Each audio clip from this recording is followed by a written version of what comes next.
میں یہ بات کہتا ہوں کہ یہ تو مشرکین مکہ بات کر رہے تھے اس زمانے میں، لیکن آج بھی ہم یہ دیکھتے ہیں کہ قرآن تک لوگوں کو پہنچنے کے لیے بہت ساری ڈسٹریکشنز ہوتی ہیں۔ یہ کچھ ڈسٹریکشن کی جو آوازیں ہیں وہ دین کے نام پر اٹھتی ہیں، کچھ آوازیں آزادی کے نام پر اٹھتی ہیں، کچھ آوازیں انجوائمنٹ اور انٹرٹینمنٹ کے نام پر اٹھتی ہیں۔ 95% مسلمان آج ایسے ہیں جنہوں نے کبھی زندگی میں قرآن کو ترجمے سے نہیں پڑھا اور اپنی مغفرت نہیں کرا سکا۔ دعا کون مانگ رہے ہیں؟ حضرت جبرائیل علیہ السلام۔ اور آمین کون کہہ رہے ہیں؟ نبی محترم صلی اللہ علیہ وسلم۔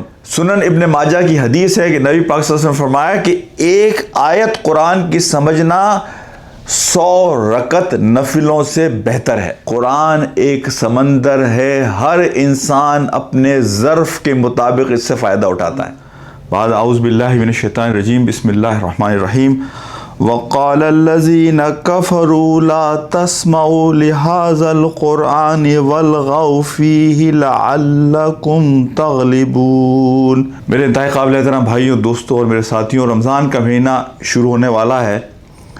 رمضان کے جو قرآن کا مہینہ ہے، جس کا فوکل پوائنٹ قرآن ہے، رمضان کے جو توبہ کا مہینہ ہے، رمضان جو دعاؤں کا مہینہ ہے، رمضان جو مواسات یعنی ہمدردی کا مہینہ ہے، تقوی حاصل کرنے کا مہینہ ہے، لعلکم تتقون، کہ روزے فرض کیے گئے تاکہ تم میں تقوی، شاید کہ تم میں تقوی پیدا ہو جائے۔ رمضان کا فوکس قرآن ہے، اور یہاں جو آیت میں نے سورہ حامیم سجدہ کے سامنے پڑھی ہے، وہ خدا اس میں مشرکین اپنے ساتھیوں کو ہدایت کرتے ہیں کہ جب قرآن پڑھا جائے تو شور مچاؤ، والغو، شور مچاؤ، ڈسٹریکشن پیدا کرو، لوگوں کو قرآن سننے نہ دو، اس لیے کہ اگر قرآن انہوں نے سنا تو قرآن ایک سحر ہے، قرآن ایک جادو ہے، یہ ان کے دلوں پر لازماً اثر کرے گا۔ میں یہ بات کہتا ہوں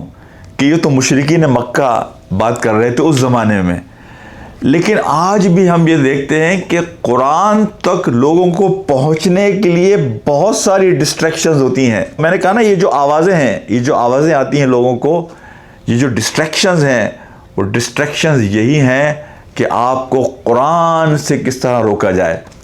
ہمارے اندر ہی کچھ آوازیں نکلتی ہیں، یہ ڈسٹریکشنز کچھ دین کے نام پر ہوتی ہیں کہ نہیں قرآن کو تو صرف پڑھ لیا جائے تو یہ کافی ہے۔ یہ لوگ باتیں کرتے ہیں سمجھنے کی، وہ سمجھ نہیں سکتے کہ یہ سمجھنا قرآن کو بہت مشکل ہے۔ مسلمان کا کام ہے صرف قرآن کو پڑھ لو۔ کچھ آوازیں آزادی کے نام پر اٹھتی ہیں، کچھ آوازیں انجوائمنٹ اور انٹرٹینمنٹ کے نام پر اٹھتی ہیں۔ قرآن جو کہ ایک سمندر ہے، کچھ لوگ اس پر اکتفا کر لیتے ہیں کہ بس قرآن کو پڑھ لیا جائے اور اس کے ایک ایک حرف سے 10 نیکیاں حاصل کر لی جائیں۔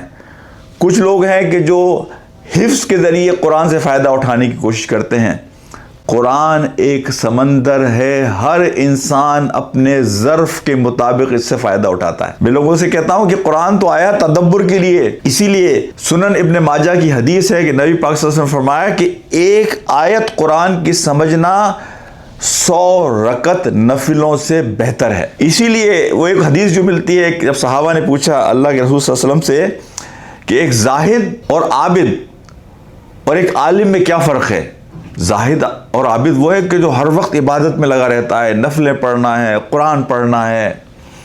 عالم وہ ہے جو قرآن کو سمجھتا ہے، دین کو سمجھتا ہے اور لوگوں کو سمجھاتا ہے۔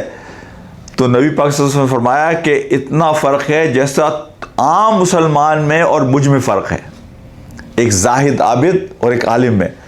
تو قرآن تو اصل میں آیا ہماری زندگیوں میں انقلاب لانے کے لیے۔ اس رمضان کے مہینے کو کوشش کیجئے کہ قرآن کا مہینہ بنائیں، قرآن کو فوکس بنائیں۔ 95% مسلمان آج ایسے ہیں جنہوں نے کبھی زندگی میں قرآن کو ترجمے سے نہیں پڑھا۔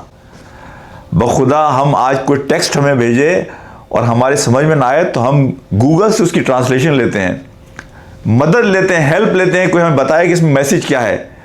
یہ اتنی بڑی کتاب، یہ اتنا بڑا پیغام اللہ رب العالمین کا، جو بنیاد ہے ہماری دنیا اور آخرت کی کامیابی کے لیے، اس کتاب کے پیغام کو سمجھنے سے ہم قاصر ہیں۔ جب اللہ سبحانہ و تعالیٰ کہتے ہیں کہ روزے دار دن میں روزہ رکھتا ہے اور رات کو اس کا وقت قرآن کے ساتھ گزرتا ہے، قرآن کے ساتھ وقت گزارنے کا مطلب یہ ہے کہ قرآن کو سننا، قرآن کو سمجھنا، قرآن پر تدبر، غور و فکر کرنا، ایسی محفلوں میں بیٹھنا کہ جن محفلوں میں بیٹھ کر انسان قرآن کی روشنی سے اپنی زندگیوں کو اور اپنے دل کو منور کر سکے۔ اور یاد رکھیے وہ حدیث جس میں اللہ کے رسول نے کہا، اور حضرت جبرائیل ہیں دعا مانگنے والے، کہ تباہ ہو وہ شخص کہ جس نے رمضان کو پایا اور اپنی مغفرت نہیں کرا سکا۔ دعا کون مانگ رہے ہیں؟ حضرت جبرائیل علیہ السلام۔ اور آمین کون کہہ رہے ہیں؟ نبی محترم صلی اللہ علیہ وسلم۔ ایسا نہ ہو کہ یہ رمضان آئے اور گزر جائے اور ہمیں سوائے بھوک اور پیاس اور رت جگہ کے کچھ نہ ملے۔ دیکھیں ہمارے لیے تو رمضان اب بن گیا ہے فیسٹ اینڈ فیسٹیول، کھانے پینے کا، اور راتوں کو جاگتے ہیں لوگ فضول کاموں، بخدا راتوں کو کرکٹ کھیلنا، گیم کھیلنا، راتوں کو وقت ضائع کرنا۔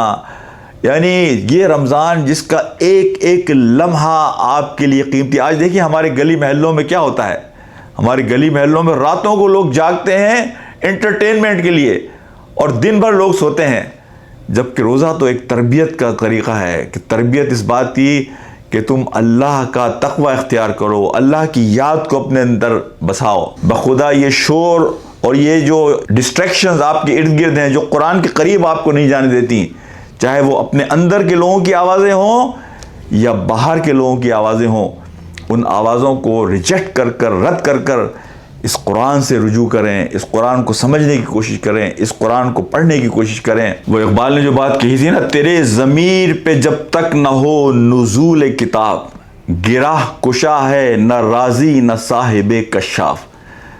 جب تک یہ قرآن تیرے دل پر نہیں آئے گا تو یہ جو گرہ لگی ہوئی ہے نا، گانٹھ لگی ہوئی ہے تیرے دل پہ، چاہے رازی جیسا بڑا مفسر آ جائے، بڑے دلائل دیے امام رازی نے، وہ آ جائیں، یا زمخشری جیسے مفسر آ جائیں، وہ بھی تیری اس گانٹھ کو نہیں کھول سکتے جب تک یہ قرآن تیرے دل پر نہ اترے۔ تیرے ضمیر پہ جب تک نہ ہو نزول کتاب، گرہ کشا ہے نہ رازی نہ صاحب کشاف۔